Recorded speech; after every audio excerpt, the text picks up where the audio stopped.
Welcome back. स्वागत है आप सभी का। आप लोग मेरे साथ पढ़ रहे हैं प्रक्षेप गति, प्रोजेक्टाइल मोशन। और लास्ट वाले वीडियो में हम प्रक्षेप का पथ परवलयाकार होता है और डेनकाल, ऊंचाई, परास के लिए समीकरणों को हल कर चुके हैं, उनका डेरिवेशन देख चुके हैं। आज के इस स्पेशल वीडियो में न्यूमेरिकल स्टार्ट करने से पहले कुछ मैं आपके साथ और डिस्कस करना चाहूँगा। तो कुछ जगहों पर प्रोजेक्टेड जो मोशन होता है वो किसी h ऊंचाई से होता है, ठीक है। किसी मीनार की ऊंचाई से गिराया जाए, किसी वस्तु को आप यहाँ से प्रोजेक्ट कर रहे हो, ठीक है। यहाँ से प्रोजेक्शन जो हो रहा है उसका, इसके लिए आपको रेंज पूछी जाए या क्षैतिज दूरी पूछी जाए, इतना डिस्टेंस कितना होगा, ठीक है। यहाँ पर इसमें केवल क्षैतिज वेग दे रखा होगा, ux की वैल्यू गिवन होगी, ठीक है। ux की वैल्यू u cos थीटा होगी या जो भी वैल्यू उसकी दे रखी हो। ऊर्ध्वाधर विस्थापन स्टार्टिंग में नहीं होगा यहाँ पर, इस पॉइंट की अगर बात करें एट दिस पॉइंट, ठीक है, क्योंकि वस्तु नीचे की तरफ क्षैतिज दिशा में फेंकी जा रही है, जैसे किसी हवाई जहाज से प्लेन को गिराया जाए, ठीक है। तो इस तरह के टॉपिक्स भी आपके पास होंगे।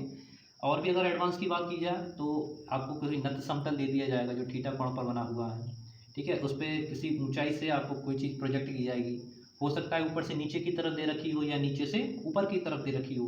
तो इस तरह के क्वेश्चंस अगर आते हैं तो आप इन वाले फॉर्मूलों को यूज़ नहीं करेंगे, ठीक है। ध्यान रखिए, इन सभी कंडीशंस में क्वेश्चन के अकॉर्डिंग चीज़ें सबकी चेंज हो जाती हैं, कुछ चीज़ों में बदलाव हो जाएगा, उन चीज़ों को हमें मेंशन करना होता है, उनका ध्यान रखना होता है, ठीक है। तो मेरा कहने का मतलब यही है कि ये वाली कंडीशन केवल इस तरह के पाथ के लिए है, इस तरह की कंडीशन के लिए है, जहाँ पर इस तरह के फिनोमेना या इस तरह की घटना होंगी, इस तरह के न्यूमेरिकल आए, तो वहाँ पर आप इन समीकरणों का प्रयोग, जो आपके डेरिवेशन किए थे उनका उपयोग नहीं करेंगे, ठीक है। क्योंकि ये एडवांस हो जाता है थोड़ा सा और थोड़ा टफ कंडीशन कंपटीशन के क्वेश्चंस में पहुंच जाते हैं। तो जब कंपटीशन का बैच स्टार्ट करेंगे, ठीक है, कंपटीशन के लिए तैयारी जब कराएंगे, तो वहाँ पर हम इस तरह की सभी समस्याओं को, सभी कंडीशंस को वहाँ पर देखेंगे और आपको अच्छे से समझेंगे, ठीक है। तो अब अपने एग्जाम के पॉइंट ऑफ व्यू से जो हम फास्ट ट्रैक समय स्टार्ट कर रहे हैं, अपना चला रहे हैं, तो उसमें जो क्वेश्चन इस साल के लिए इंपॉर्टेंट है उनको देख लेते हैं। तो इस वर्ष जो क्वेश्चंस मुझे इंपॉर्टेंट लग रहे हैं उनमें से पहला प्रश्न है, आप ध्यान से सुन लीजिए, कि किसी प्रक्षेप का प्रारंभिक वेग दे रखा है u = 3i + 4j, ठीक है। इसको लिख लेते हैं। तो ये दे रखा है, प्रारंभिक वेग दे रखा है 3i + 4j, इतना मीटर पर सेकंड है। किसी भी प्रक्षेप का इतना वेग दे रखा है। प्रक्षेप कैसे पहचानोगे, तो उसमें दो घटक हैं, i का है और j का, यानी x, ये वाला जो प्रक्षेप है वो x और y तल में गति कर रहा है, ठीक है। इससे ये इंडिकेशन आपको मिलता है। अब आगे वो कह रहे हैं कि तो महत्तम ऊंचाई पर इसका वेग क्या होगा। तो महत्तम ऊंचाई पर इसका जो वेग होगा, उसका वेग निकालने के लिए इसका फार्मूला आपको देखना पड़ेगा, ठीक है। तो इसमें अगर आप ध्यान दें तो ये एक्स अक्ष के अनुदिश एक्स घटक यानी यू एक्स का अगर मानते हैं तो ये है 3 मीटर पर सेकेंड। इसका ऊर्ध्वाधर घटक जो जे के साथ में होता है यानी वाई अक्ष के अनुदिश होता है, तो यू वाई = 4 मीटर पर सेकेंड, ठीक है। ये है यू एक्स और वाई। उसने पूछा कि अधिकतम ऊंचाई पर इसका वेग कितना होगा, ठीक है। तो अधिकतम ऊंचाई पर, जैसा आपको मैंने यहाँ पर बताया था कि अधिकतम ऊंचाई पर जब जाते हैं तो उसका यू वाई घटक 0 हो जाता है। तो अधिकतम ऊंचाई पर जाकर इसका जो ऊर्ध्वाधर घटक है यानी यू वाई का मान है, ये 4 से घटते घटते कितना हो जाएगा, 0 हो जाएगा। और एट द हाईएस्ट पॉइंट वहाँ पर केवल यू एक्स बचेगा, और वहाँ पर यू एक्स यानी अधिकतम वेग उस बिंदु पर होगा 3 मीटर पर सेकेंड। यही आपका आंसर होगा, ठीक है। नेक्स्ट वाला क्वेश्चन, दूसरा जो मुझे इंपॉर्टेंट लग रहा है, वो है, एक क्वेश्चन है कि प्रक्षेप का क्षैतिज परास उसकी अधिकतम प्राप्त ऊंचाई का 4 गुना है, ठीक है। क्षैतिज परास जो है वो उसकी ऊंचाई का 4 गुना है। क्षैतिज से उसका प्रक्षेप कोण कितना होगा। प्रक्षेप कोण प्रोजेक्टेड एंगल का मान पूछा गया, तो इसका आंसर इसी के क्वेश्चन में छुपा हुआ है कि परास उसकी अधिकतम ऊंचाई का 4 टाइम्स है। इसका मतलब ये होगा कि जो उसकी रेंज है उसकी ऊंचाई की 4 टाइम्स है, ठीक है। आप जानते थे कि आर और एच के बीच में यहाँ पर फॉर्मूला निकालना है, ठीक है। अधिकतम ऊंचाई का 4 गुना है। अब केवल आपको क्या करना है, और प्रोजेक्टेड एंगल का मान पता करना है। तो अब you have to place the value of range and height.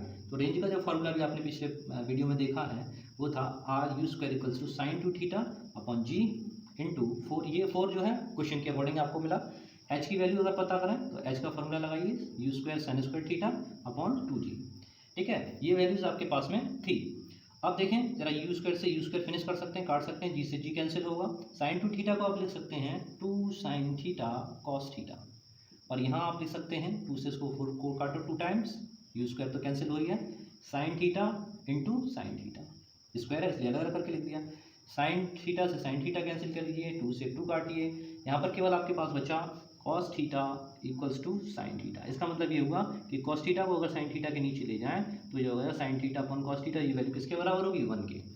इसको आप लिख सकते हैं क्या, tan θ, और ये वैल्यू किसके बराबर होगी, 1 के बराबर होगी। और 1 जो मान होता है वो 10 में किसका होता है, 10 45 डिग्री का होता है। इसका मतलब ये हुआ कि जो प्रोजेक्टेड एंगल है वो कितना डिग्री होगा, 45 डिग्री। ठीक है, काफ़ी इंपॉर्टेंट लग रहे हैं मुझे ये वाले 2 क्वेश्चन।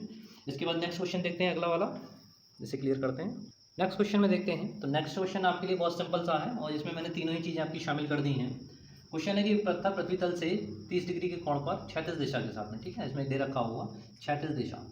एक चीज़ ध्यान रखिएगा, क्षैतिज दिशा दे रखा हो तभी आप 30 डिग्री लगाएंगे एज इट इज़। अगर उसने दे दिया ऊर्ध्वाधर दिशा से 30 डिग्री का कोण बना रहा है तो उसको आपको 90 में से माइनस करना होगा। अंडरलाइन कर लीजिए इस वाली बात को, मेरी को फिर से सुन लीजिए। अगर उसने दे रखा है प्रश्न में, अगर वो क्षैतिज दिशा के साथ 30 डिग्री का कोण बना रहा है तो थीटा का मान आप एज इट इज़ ही लगाएंगे, जैसा गिवन है वैसा ही लगाएंगे।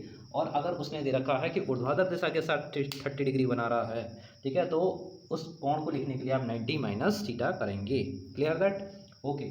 तो नाउ वैल्यू ऑफ यू, प्रारंभिक वेग कितना दे रखा है, u इक्वल्स टू 49 मीटर पर सेकेंड। ठीक है, वृत्त त्वरण गिवन होगा। ओके, और नहीं दे रखा तो 49 को ध्यान रखिए, तो इसको कुछ इस तरीके का लीजिए कि ये लोग आपस में कट सकें, इनको हम एक दूसरे से कैंसिल करें। 49 2 98 होता है, तो जहाँ आवश्यकता पड़ेगी वहाँ पर आप इसको यूज़ कर लेंगे। स्टार्ट करते हैं पहले वाले पॉइंट से। कैपिटल टी बराबर 2u साइन थीटा अपॉन जी। केवल आपको फॉर्मूला प्लेस करना है, u की वैल्यू आपको करनी है 49, साइन थीटा की जगह पे साइन कितना लगाएंगे, साइन 30 डिग्री अपॉन, और जी की वैल्यू 9.8। ओके, तो यहाँ पर 2 इंटू 49, यहीं पे अगर डेसिमल हटा के 0 बढ़ा दें तो यहाँ 0 बढ़ा दी हमने और ये लिखा हुआ है 98। ठीक है, आगे देखिए साइन 30 का मान लगाएंगे आप 1/2। ठीक है, 2 से 2 को कैंसिल कीजिए, इसे काटेंगे आप 49 बन जाए 49, ये काटेंगे 2 टाइम्स, कितना आया आपके पास में 10/2 आया, और this will equal to 2 5 10, then you have get 5 second. ठीक है, तो उसका 10 का कितना है, 5 सेकंड है। सेकंड वाले पॉइंट पे आते हैं। एच का मान अगर पूछा हो तो एच बराबर होता है u square sine square theta upon 2g। Clear? तो यू की वैल्यू आपको प्लेस करनी है 49, क्योंकि स्क्वायर लगा हुआ है इसलिए 49 टू 49। साइन स्क्वायर थीटा है, साइन स्क्वायर थीटा का मान साइन 30 लगाओगे, 1/2 आएगा, 1/2 का होल स्क्वायर करोगे 1/4, नीचे 2 है इंटू जी की वैल्यू 9.8। ठीक है, ये मान आपको प्राप्त हुआ। यहाँ से डेसिमल हटाइए, एक 0 बढ़ाइए, 49 2 जा 98। इसको आपको सॉल्व करना है, कितना हो गया 490, 490, नीचे मल्टीप्लाई कर लो सबका, और भी शॉर्ट करना चाहो और भी शॉर्ट कर सकते हैं, रिड्यूस कर दीजिए, 2 5 जा 10, ठीक है, 5 9 जा 45, कैरी 4, 5 4 जा 20, 20 24, और नीचे 4 2 जा 8। ठीक है, इसको डिवाइड कीजिएगा, जितना भी वैल्यू इसके पास आए इतना मीटर। ठीक है, ये काम आपके लिए छोड़ता हूँ, इसको आप कीजिएगा। थर्ड वाले पार्ट में हम लोग निकालते हैं रेंज। रेंज के ऊपर आ जाइए, आर इक्वल्स टू होता है u square sine 2 theta upon g. तो u की अगेन वैल्यू 49 इंटू 49 प्लेस करेंगे, और साइन 2 थीटा में 2 साइन थीटा कॉस थीटा। ठीक है, अपॉन g का मान कुछ भी लगा दीजिए, g का मान कितना 9 कुछ क्यों लगाएंगे 9.8, यहाँ पर ध्यान लगाया था। तो 49 इंटू 49 ये आया इंटू 2, साइन थीटा का मतलब साइन 30 डिग्री, साइन 30 का मान 1/2।